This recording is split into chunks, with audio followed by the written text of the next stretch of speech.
आज हम आपको रामा नाम के एक अंडरकवर पुलिस ऑफिसर की कहानी बताने वाले हैं, जिसे इंडोनेशिया में पिछले 30 साल से राज कर रहे क्रिमिनल सिंडिकेट को ख़त्म करने का काम सौंपा गया था। पर यह काम इतना आसान नहीं है, क्योंकि देश का सबसे बड़ा ऑफिसर उनके साथ मिला हुआ है। इसलिए उन्हें ख़त्म करने के लिए उनकी उम्मीद से भी ज़्यादा समय लगने वाला था।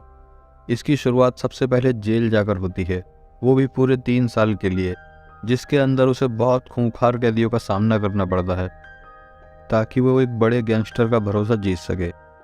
अब क्या रामा उस गैंग के खतरनाक और बेरहम हथियारों से लड़कर अपने मिशन को पूरा कर पाएगा? जानने के लिए देखते रहिए हमारी इस मूवी को, जिसका नाम है द रेड। इस मूवी की स्टार्टिंग में हम रामा को देखते हैं, जो कि 20 लोगों की एक टीम का हिस्सा था, जिनका काम था शहर में जुर्म को खत्म करना।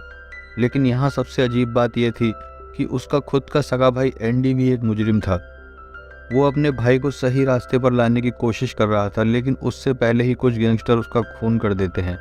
हम देखते हैं कि रामा अभी अभी एक मिशन से लौटा था, जिसमें उसे मिलाकर सिर्फ 3 लोग ही जिंदा बच पाए थे और बाकी के 17 लोगों की मौत हो चुकी थी। वो अपने साथ एक करप्ट ऑफिसर को भी पकड़ कर लाया था, लेकिन उसका सीनियर उसे गोली मार देता है, क्योंकि उसका मानना था अगर हम इन्हें कानूनी कार्रवाई से सजा देने चले तो हम इनसे कभी नहीं जीत पाएंगे। वो रामा से कहता है कि आज से तुम दुनिया के लिए मर चुके हो और अब उसका काम शहर के 2 बड़े क्रिमिनल सिंडिकेट की जासूसी करना है, ताकि वो पुलिस कमिश्नर के खिलाफ सबूत इकट्ठा कर सके, क्योंकि वही सबसे करप्ट आदमी था और उसी की वजह से सभी क्रिमिनल्स बेफिक्र सड़कों पर घूम रहे थे। रामा उसे पहले तो मना करता है, लेकिन जब उसे पता चलता है कि उसके भाई को उन लोगों ने मार दिया है, तो वो उसका बदला लेने के लिए इस मिशन पर जाने के लिए तैयार हो जाता है। रामा सबसे पहले एक पॉलिटिशियन के बेटे को मारकर जेल में जाता है, क्योंकि उसे यूको नाम के एक आदमी को अपना दोस्त बनाना था, जो एक बड़े गैंगस्टर का बेटा है। लेकिन रामा को नहीं पता था कि उसे वहां अगले 3 सालों तक एक कैदी की तरह रहना पड़ेगा। जेल के अंदर आए दिन वहां के कैदी उस पर हमला किया करते थे, लेकिन रामा के सामने चाहे एक आदमी हो या फिर वो सब, वो उन्हें बुरी तरह से मारा करता था। धीरे धीरे यूको उसे नोटिस करने लगा था और एक दिन वो उसे अपनी गैंग में शामिल होने का ऑफर देता है। रामा यही चाहता था, लेकिन वो उस समय जानबूझकर उसके ऑफर को ठुकरा देता है। एक दिन हम देखते हैं कि बाहर बहुत तेज बारिश हो रही थी और रामा नोटिस करता है कि वह कैदी आपस में धारदार हथियारों को बांट रहे थे, क्योंकि वो सभी यूको को मारना चाहते थे। रामा उन्हें रोकने की कोशिश करता है। हम देखते हैं कि वहाँ पर बहुत मारपीट और खून खराबा होता है और जेल के सभी कैदी इस मौके का फ़ायदा उठाकर अपने अपने दुश्मनों को मारने लगते हैं। जब पुलिस वाले उन्हें रोकने के लिए जाते हैं तो वो उन्हें भी मारने लगते हैं। उनमें से कुछ तो जेल से भागने की कोशिश भी कर रहे थे और पुलिस उन्हें शूट कर देती है।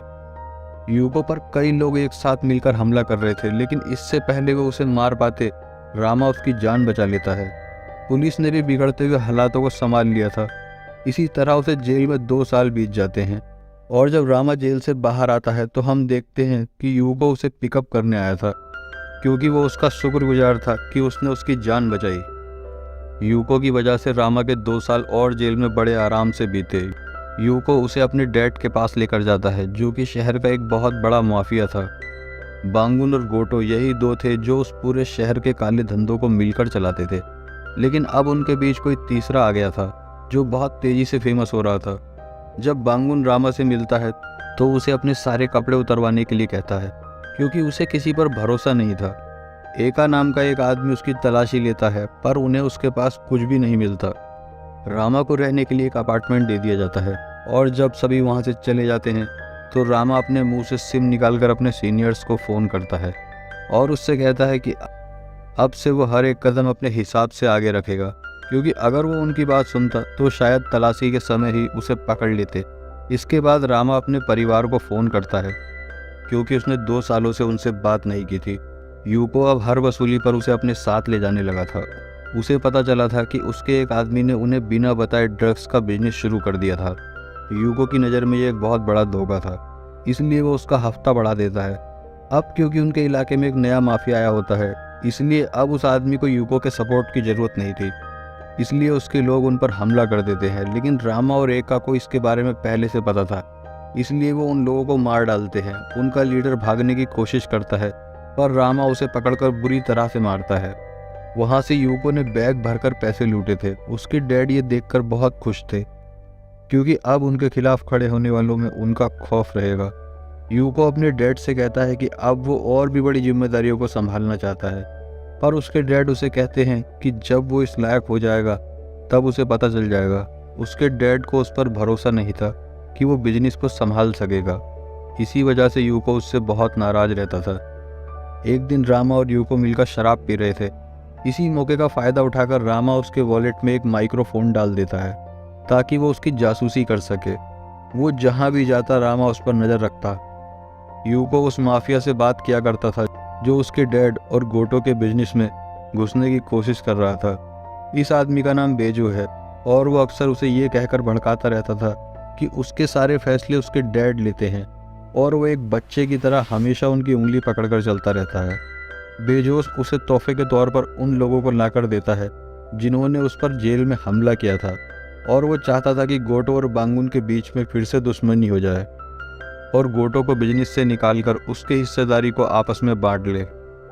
पर ऐसा करना इतना आसान नहीं था क्योंकि पिछले 10 सालों से उनके बीच में कोई लड़ाई नहीं हुई थी। यूको उन लोगों का गला काटकर उन्हें मार देता है और उसके ऑफर को एक्सेप्ट कर लेता है। इसके बाद यूको अपने डैड के बहुत करीबी आदमी को शराब पीने के लिए बुलाता है। उसे पता नहीं था कि ये सब उसे मारने की एक चाल थी। कुछ लोग उसके ऊपर हमला कर देते हैं, लेकिन वो आदमी एक खतरनाक किलर था जिसे मार पाना इतना आसान नहीं था। पर बेजो का आदमी एक धारदार ब्लेड से उसका गला काटकर उसे मार देता है। जब बांगुन को इसके बारे में पता चलता है तो उसे बहुत गुस्सा आता है। यूको उन्हें कहता है कि इन सबके पीछे गोटो का हाथ है। वो लड़ाई करना चाहता है पर उसके डैड कोई जवाबी हमला नहीं करना चाहते थे। उन्हें लगा कि कोई ना कोई ये सब जानबूझकर कर रहा है। वो इस बात से बेखबर थे कि ये सब उनके बेटे ने ही किया था। जब यूको को पता चलता है कि उसका प्लान फेल हो गया था तो उसे बहुत गुस्सा आता है। रामा उसे शांत रहने के लिए कहता है, पर वो रामा को भी मारने लगता है। उसे पावर की इतनी भूख थी कि वह उसे पाने के लिए कुछ भी कर सकता था। वो बेजो को फ़ोन करता है और उसे अगला कदम उठाने के लिए कहता है ताकि इस बार गोटो के लोग भी मारे जाएं, क्योंकि अपने खुद के लोगों की मौत का उसके डैड पर कोई फ़र्क नहीं पड़ रहा था। इसके बाद बेजो 2 किलर्स को हायर करता है और दोनों की खून करने का तरीका बहुत ही अजीब था। एक लड़की लोगों को हथौड़े से मारती थी तो दूसरा सामने वालों को बेसबॉल से पीट पीट कर मारता था। वो दोनों बाहर निकलते हैं और गोटो के खास लोगों को मारने लगते हैं ताकि दूसरी पार्टी के लोग भी गुस्से में आकर कुछ गलत कदम उठाएं। दूसरी ओर हम रामा को देखते हैं जो उनके इस झगड़े के बीच में सबूतों को इकट्ठा करने में लगा हुआ था। लेकिन एक दिन जब वो कहीं जा रहा था तो उसके ऊपर कुछ लोग जानलेवा हमला करते हैं। रामा किसी तरह अपनी जान बचाकर वहाँ से भाग जाता है। उसे पता चलता है कि जो लोग उसके पीछे पड़े हुए थे वो सभी पुलिस वाले थे। उन लोगों के हमले से रामा बुरी तरह से घायल हो गया था। वो अपने सीनियर्स को फ़ोन करता है जो उसे बताते हैं कि ये सब कमिश्नर के कहने पर किया गया था। उन्हें तुम्हारे बारे में कुछ पता नहीं चला। दूसरी ओर हम देखते हैं कि गोटो की इतने सारे लोगों के मारे जाने के बावजूद वो बांगुन से मीटिंग अरेंज करता है और वो आपस में फिर से समझौता कर लेते हैं क्योंकि वो दोनों नहीं चाहते थे कि उनकी आपस की लड़ाई की वजह से उनके लोग मारे जाएं। यूको उसे भड़काने की पूरी कोशिश करता है लेकिन उसके शब्दों की वहाँ कोई वैल्यू नहीं थी। बांगुन को पता चल गया था कि यूको ने ही ये सब किया है, इसलिए वो गोटो से सिर झुकाकर माफ़ी मांग लेता है और उन दोनों के बीच में सब कुछ सेटल हो जाता है। और वापस आने के बाद वो यूको को बहुत मारता है क्योंकि उसने बहुत बड़ी बेवकूफ़ी की थी। पिछले 10 सालों में वो लोग कभी नहीं लड़े थे, लेकिन उसकी इस हरकत की वजह से सब कुछ बर्बाद हो जाता। और इस बार यूको उसकी नहीं सुनता और अपने फादर के ऊपर ही चिल्लाने लगता है क्योंकि उसे अब इज्जत चाहिए थी जो उसे पावर मिलने के बाद ही मिलती। कुछ देर बाद वहाँ बेजो भी आ जाता है और हम देखते हैं कि यूको पावर पाने की लालच में अपने ही फादर को शूट कर देता है। एका इससे पहले कुछ समझ पाता है, यूको उसे भी गोली मार देता है। वो उसे मारने ही वाला था लेकिन तभी वहाँ रामा आता है। रामा बेजो के लोगों को देखते ही उन्हें मारने लगता है और वो एका को भी वहाँ से भागने के लिए कहता है, पर बेजो के गुंडे उसे पकड़ लेते हैं तो वो उसे ठिकाने लगाने के लिए वहाँ से ले जाते हैं। लेकिन एका उनका पीछा करता है और उन लोगों की कार से टक्कर मारता है जिसमें रामा को उन्हें मारने का मौका मिल जाता है। उन दोनों के बीच में एक लंबी चेज होती है जिसमें सभी लोग रामा को मारने की कोशिश कर रहे थे, पर आखिर में वो दोनों सक्सेसफुली वहाँ से भाग जाते हैं। रामा को यहाँ पता चलता है कि एका भी एक अंडरकवर पुलिस ऑफिसर था पर उसके सीनियर्स उसे गद्दार मानते थे क्योंकि वो बांगुन के लिए काम करने लगा था। वो रामा से कहता है कि उसने अपने डिपार्टमेंट को कभी धोखा नहीं दिया, ये उसकी मजबूरी थी कि वो इस जंगल में आने के बाद कभी निकल नहीं पाया। वो कहता है कि अगर तुम्हें भी यहाँ से निकलना है तो तुम्हें उन सभी को मारना पड़ेगा। इतना कहकर एका वहाँ से चला जाता है। दूसरी तरफ हम देखते हैं कि गोटो को पता चल गया था कि यूको ने ही अपने पिता को मार दिया है और वो बेजो के साथ मिलकर काम करेगा, जिसका मतलब ये था कि अब उनका एम्पायर खतरे में है। उसे पता चलता है कि जो कमिश्नर पहले उनकी तरफ था उसने भी अब बेजो से हाथ मिला लिया है। गोटो उन्हें मारने के लिए अपने सभी काबिल लोगों को एक साथ भेज देता है। हम देखते हैं कि रामा उस बिल्डिंग में घुस गया था जहां पर वो सभी बैठकर मीटिंग कर रहे थे। उस कमिश्नर के भाव भी अब और ज़्यादा बढ़ गए थे।